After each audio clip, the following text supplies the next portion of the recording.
अस्सलाम वालेकुम नाज़रीन, मैं थोड़ा होस्ट हकदाद मरवत तुसा ने दे पे वेला मुंडा हकदाद मरवत व्लॉग्स। हाँ तो फ्रेंड्स, आज मैं थोड़ा अपनी नवी टीम नाल थोड़ा जिहा आगाह करे सा।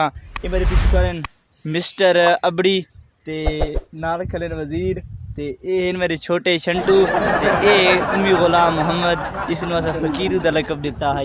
क्या हाल है फ्रेंड्स, ठीक हो?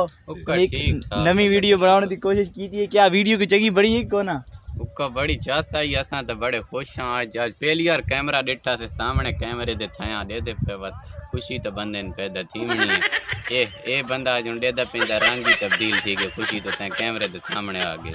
ठीक ठीक, इंशाल्लाह वीडियो सन चंगी लगसी ते चलते हैं वीडियो की तरफ। हम मालूम है तेरे बाप को मत सिखा।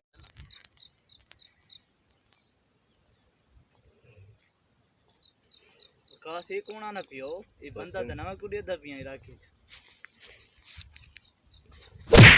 ओ ये क्यों नहीं हो? ए इलाके दे बदमाश दा तू राह रोकी खला साइड ते थी। ए मेरा इलाका सारा देखो भाई, वाह वाह। ए बदमाश अगो साइड ते थी ते रास्ते दे जे नहीं खलो तन थी ना नहीं बेगु बंदे खले न। तू मैं जानदा है जानदा है तू मैं जानदा है जानते हो तेने शाहपुरा तू साइड ते थी तू मैंने कहा क्या माइला, इसका सेट तो इससे भी बड़ा तोतला। मोस्टन चोट मार गई। वाह वाह तू साइड पे थी मैं चंगे में साइड पे थी हट man साइड पे थी।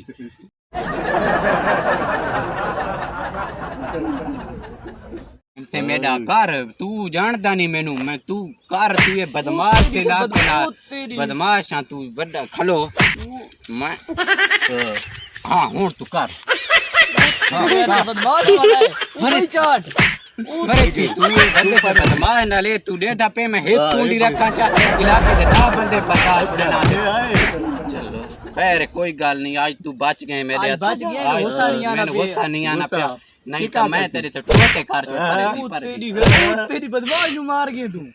बदमाश किदे बना पे बस वाला मैं तो बदमाशी खत्म थी।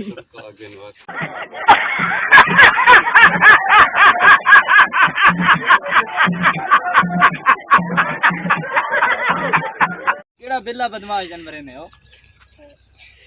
ओ कौन है थां जो बिल्ला बदमाश हो? बिल्ले दा राज है बिल्ले दा आ तू मोंढे कोट बिल्ले दे थां जो बिल्ला केड़े? मैं बिल्ले नाल तू गाल करे ना बिल्ला और कौन है लाके चंगे पे होते लगदा तो चूहा चूहा वाह वाह चूहा तेरा दी ते नहीं ओ चूहा खल है ओए इसनु चूहा खई ए बिल्ले दराज इथे तू कौन नाल नहीं तेनु चूहा खे मोंढे पिछु फिरा अचला नेरे थी बा चल दे। हां बिल्ले नाल भिड़दा पे तू फाइनल भिड़दा पे बीड़ा आंडे कट जल्दी कर बीड़ी नाल तेरे के थी वैसी तू शुक्र कर रखे ना पे हां अचला भाई उदय व냐 भाई अगर बदमाश यूं बदमाश